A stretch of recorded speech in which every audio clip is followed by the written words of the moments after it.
గురు చిన్న పని మీద నర్సాపేట దాకా వెళ్ళాను. ఇక మా ఫ్రెండ్స్ అయితే కోడపకొండ వెళ్దామన్నారు.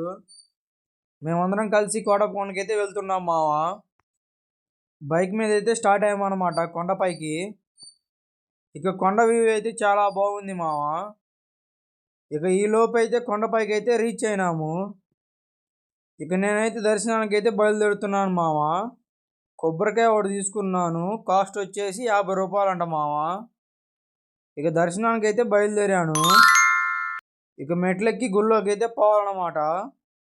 ఇక నేనైతే త్రికోటేశ్వర స్వామి వారిని అయితే దర్శించుకున్నాను అనమాట. ఇక్కడ వచ్చేసి కొబ్బరికాయలు కొట్టే స్థలం అన్నమాట. ఇక నేనైతే కొబ్బరికాయ అయితే కొట్టాను మామ. ఇక అలా సరదాగా గుడి బయటికి అయితే వచ్చాను. ఇక ఇక్కడ వచ్చేసి శివుడు స్వామి బొమ్మ అయితే చాలా పెద్దదిగా ఉంది. కోడపకొండ పార్ట్ వీడియోలో పార్ట్ 1 అన్నమాట.